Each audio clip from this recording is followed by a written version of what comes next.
নমস্কাৰ বন্ধু, মই তালিজুল হক আৰু আপোনালোকে চাই আছে দ্য আছামিজ এডুকেটৰ নামৰ ইউটিউব চেনেল। আজি আমি সাধাৰণ জ্ঞানৰ ওপৰত আন এটি ভিডিঅ' আনিবলৈ সক্ষম হৈছোঁ। আজিৰ ভিডিঅ'টোৰ মূল বিষয়বস্তুটো হ'ল কৃষ্টি আৰু সংস্কৃতিৰ ওপৰত, অৰ্থাৎ কালচাৰৰ ওপৰত। তো বলক ভিডিঅ'টো আৰম্ভ কৰোঁ।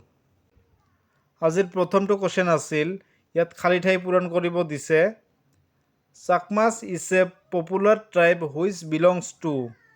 দেশৰ অন্তৰ্গত চাকমা হৈছে এক প্ৰসিদ্ধ জনজাতি। ইয়াত চাৰিটা অপশ্যন দি আছে। প্ৰথমটো হ'ল জম্মু এণ্ড কাশ্মীৰ, জম্মু আৰু কাশ্মীৰ। দ্বিতীয় নম্বৰটো হ'ল ত্ৰিপুৰা। তৃতীয় নম্বৰটো হ'ল উত্তৰ প্ৰদেশ। চতুৰ্থ নম্বৰটো হ'ল হিমাচল প্ৰদেশ। ইয়াত শুদ্ধ এনচাৰটো হ'ব option number B is the correct answer, Tripura. ত্ৰিপুৰাৰ অন্তৰ্গত চাকমা হৈছে এক প্ৰসিদ্ধ জনজাতি। পৰৱৰ্তী কুৱেশ্যনটো হ'ল বড়ো, কছাৰী, ৰাভা আৰ some of the famous tribes which belong to this state. Name this state of India. Bodo, Kachari, Rabha হৈছে এই ৰাজ্যখনৰ কেইটামান বিখ্যাত জনজাতি। ভাৰতৰ এই ৰাজ্যখনৰ নাম কি? ইয়াত চাৰিটা অপশ্যন দি আছে। প্ৰথমটো হ'ল পাঞ্জাৱ, দ্বিতীয়টো হ'ল মণিপুৰ, তৃতীয় নম্বৰটো হ'ল মধ্যপ্ৰদেশ আৰু চতুৰ্থ নম্বৰটোত হ'ল অসম, অৰ্থাৎ আসাম। ইয়াত শুদ্ধ এনচাৰটো হ'ব option number D is the correct answer, Assam. পৰৱৰ্তী কুৱেশ্যনটো হ'ল name the instrument which is use in Manipuri dance. Manipuri নৃত্যত ব্যৱহাৰ হোৱা বাদ্যযন্ত্ৰটোৰ নাম কি? মণিপুৰী নৃত্যত ব্যৱহাৰ হোৱা বাদ্যযন্ত্ৰটোৰ নাম কি? ইয়াত চাৰিটা অপশ্যন দি আছে।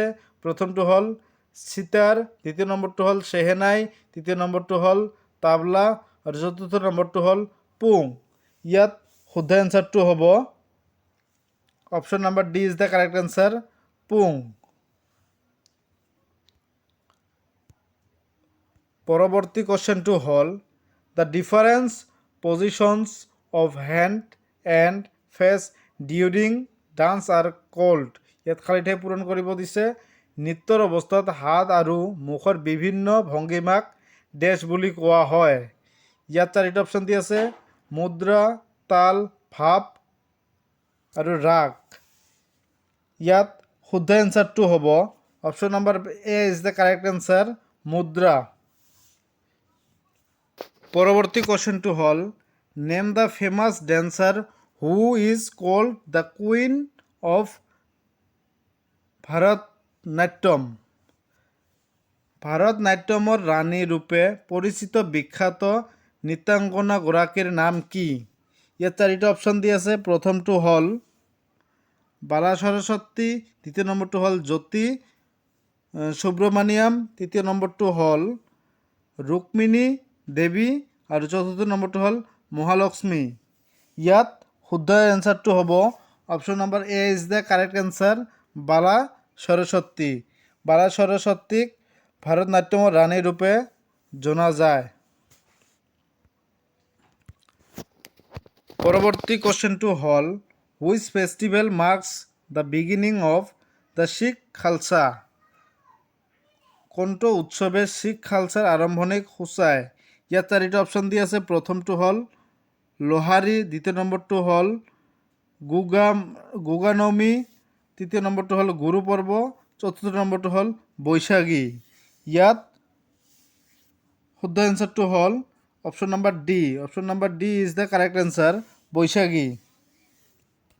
পৰৱৰ্তী কুৱেশ্যনটো হ'ল which festival celebrates Christ rising from death. কোনটো উৎসৱত খ্ৰীষ্টৰ মৃত্যুৰ পৰা উঠি অহা আনন্দত উদযাপন কৰা হয়? ইয়াত চাৰিটা অপশ্যন দি আছে। প্ৰথমটো হ'ল ইষ্টাৰ, দ্বিতীয় নম্বৰটো হ'ল গুড ফ্ৰাইডে, তৃতীয় নম্বৰটো হ'ল খ্ৰীষ্টমাছ, চতুৰ্থ নম্বৰটো হ'ল ইষ্টাৰ ছেটাৰডে। ইয়াত শুদ্ধ এনচাৰটো হ'ব option number A is the correct answer, Easter. পৰৱৰ্তী কুৱেশ্যনটো হ'ল for which temple is Gaya famous. কোনটো মন্দিৰৰ বাবে গোৱা বিখ্যাত। ইয়াত 4টা অপশ্যন দিয়া আছে। প্ৰথমটো হ'ল দ্য মহাবোধি টেম্পল, দ্বিতীয় নম্বৰটো হ'ল দ্য মহাশিৱ টেম্পল, তৃতীয় নম্বৰটো হ'ল দ্য মহাকালী টেম্পল আৰু চতুৰ্থ নম্বৰটো হ'ল দ্য মহাকাল টেম্পল। ইয়াত শুদ্ধ এনচাৰটো হ'ব option number 1A is the correct answer, the Mahabodhi temple. Mahabodhi মন্দিৰৰ বাবে গোৱা বিখ্যাত। পৰৱৰ্তী কোৱেশ্যনটো হ'ল which religious faith is associated with the lotus temple in new Delhi. নতুন দিল্লীৰ লোটাছ মন্দিৰৰ লগত কোনটো ধৰ্ম বিশ্বাস জড়িত? ইয়াত 4টা অপশ্যন দিয়া আছে। প্ৰথমটো হ'ল বাহাই, দ্বিতীয় নম্বৰটো হ'ল কৃষ্ণা, তৃতীয় নম্বৰটো হ'ল শিৱ আৰু চতুৰ্থ নম্বৰটো হ'ল ব্ৰহ্মা। ইয়াত শুদ্ধ এনচাৰটো হ'ব option number 1A is the correct answer, Bahai. পৰৱৰ্তী কোৱেশ্যনটো হ'ল temple Tirupati Balaji is situated in which part of India. Tirupati Balaji মন্দিৰ ভাৰতৰ কোন অংশত অৱস্থিত? ইয়াত 4টা অপশ্যন দিয়া আছে। প্ৰথমটো হ'ল সাউথ ৱেষ্ট, দক্ষিণ পশ্চিম, সাউথাৰ্ণ দক্ষিণ, তৃতীয় নম্বৰটো হ'ল নৰ্থ ৱেষ্ট উত্তৰ পশ্চিম আৰু চতুৰ্থ নম্বৰটো হ'ল নർത്থাৰ্ণ উত্তৰ। ইয়াত শুদ্ধ এনচাৰটো হ'ব B is the correct answer, দক্ষিণ। পৰৱৰ্তী কোৱেশ্যনটো হ'ল which Veda is popularly known as the canon of chants. কোনখন জনপ্ৰিয় বেদ সন্তৰ বিধান ৰূপে জনাজাত? ইয়াত 4টা অপশ্যন দিয়া আছে। প্ৰথমটো হ'ল অথৰ্ববেদ, দ্বিতীয় নম্বৰটো হ'ল সামবেদ, তৃতীয় নম্বৰটো হ'ল ঋগ্বেদ, চতুৰ্থ নম্বৰটো হ'ল যজুৰ্বেদ। ইয়াত শুদ্ধ এনচাৰটো হ'ব এ is the correct answer, Atharvaveda.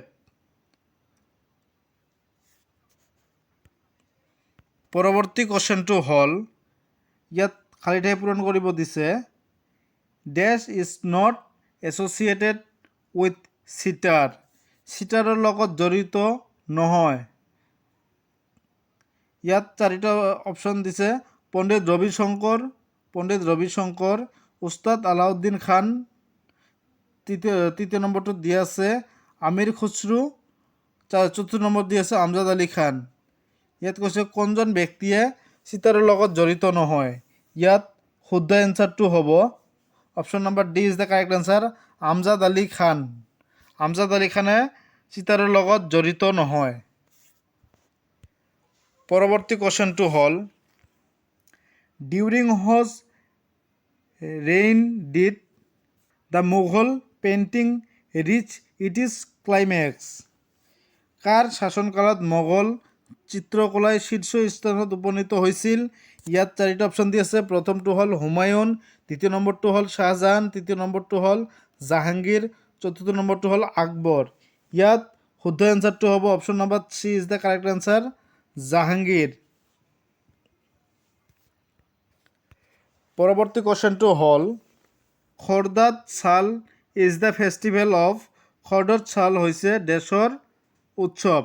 ইয়াত খালী ঠাই পূৰণ কৰিব দিছে। প্ৰথমটো হ'ল বৌদ্ধ, দ্বিতীয় নম্বৰটো হ'ল শিখ, তৃতীয় নম্বৰটো হ'ল জৈন আৰু চতুৰ্থ নম্বৰটো হ'ল ফাৰ্চী।